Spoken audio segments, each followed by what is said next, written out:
Hi guys, welcome. So today's talk is about coffee, and coffee is a really fun topic. I like drinking coffee. Everyone I know likes drinking coffee, and there's actually a bit of confusion about coffee. So most of us automatically think that coffee is bad for us, and it's actually one of the first things that people look to give up when they start eating healthy.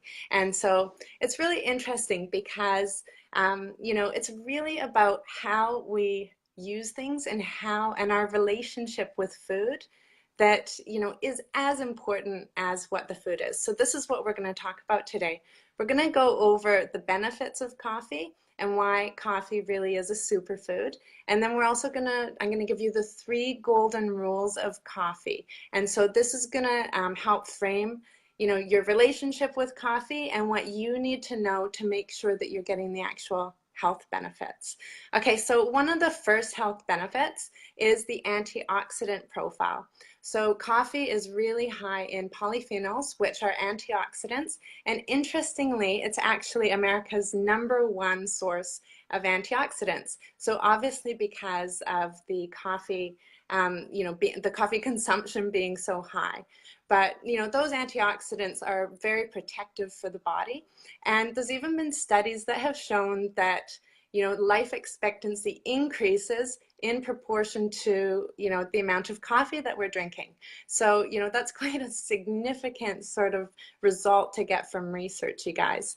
But those antioxidants, wherever we're getting them from the diet, obviously we want to get them from balanced sources, but antioxidants in general are good, and the ones in coffee are quite powerful. Okay, so the #2 benefit of coffee is the anti-inflammatory effect. And so again, quite a significant effect. The coffee is actually similar to turmeric and brassicas, which are, like real genuine health food superfoods, in switching on something called NRF2 pathways. And this pathway in the body is what is really down regulating nasty inflammation. And so this is really important for fighting and preventing every single disease. And so anything that we can have in our diet to switch off those pathways is really important. Now, the third area that coffee is beneficial for is the gut microbiome. And so there's 2 ways that it's beneficial.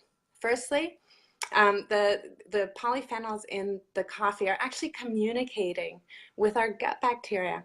And so our gut bacteria are sensing these polyphenols there, and they're actually changing their behavior, upregulating this or that in response to these. And so we've noted in science this really amazing, intricate relationship that's happening.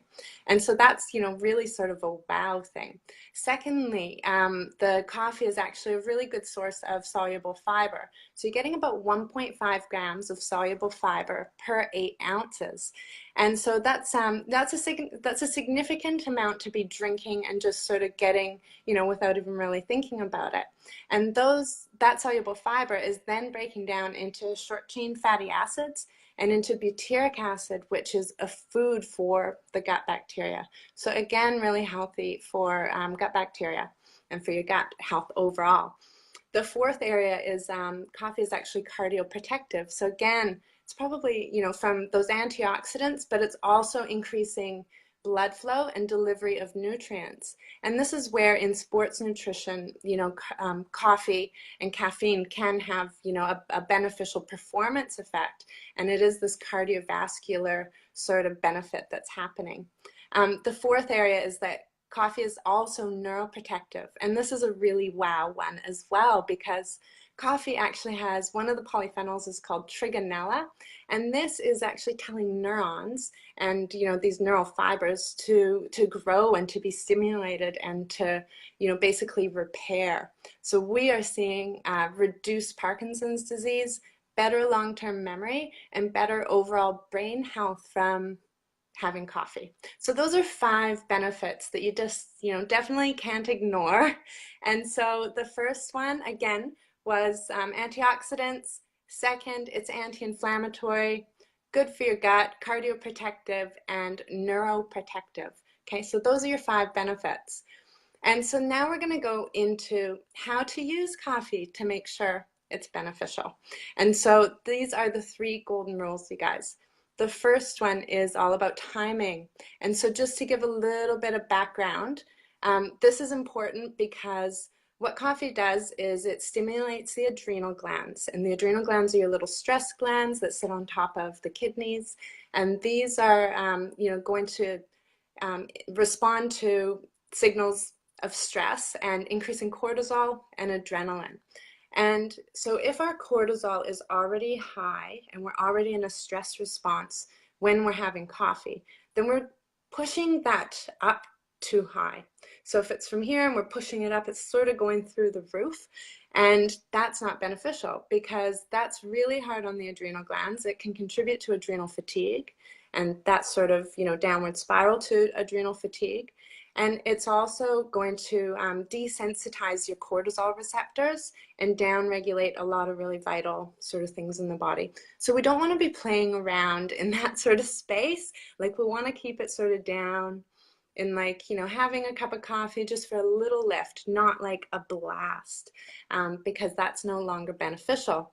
Now, if you guys are interested in the cortisol conversation, I do cortisol testing. And so we do a 24-hour saliva test, and we can test your cortisol through the day and find out, especially if you're fatigued and not sure why, then this is something that is usually a really great starting point, is to do this test. So get in touch if you're interested in that. Now, the second area is about dose. So the dose is really important because, there's sort of this sweet spot with coffee, and we're all different. So we don't have the same sort of threshold for caffeine. But what's important to note is that this dose, it can be beneficial. It's usually around 150 milligrams, which might be, like one really strong cup of coffee or two sort of weaker ones. But once we go past that point, then again, we're pushing our cortisol up too high. And then we're depleting ourselves with the coffee, and we're doing more damage than good. Something else to note is that if you're someone who's caffeine intolerant and you can't even have a little bit, so another test that we do in the functional medicine practice that I'm in is that we test, we do a liver function test. And so testing the way that caffeine is excreted and also the way that something like Tylenol is excreted uses the same pathway. And if you're getting the jitters after having having just a little bit of coffee, then that could be a sign that that first part of the liver is backed up and not sort of excreting that caffeine properly. So we can do a test to sort of look at that. And, just looking at your liver function is always really important. But that intolerance to caffeine is definitely, a really good sign to pay attention to. Now, the third area is the additives and the things that we're adding to our coffee. So obviously sugar's a no. So, there's no benefits to sugar. And if you can wean yourself off of having sugar in your coffee, then that is definitely a huge thing, a little thing that will make a big difference to your health.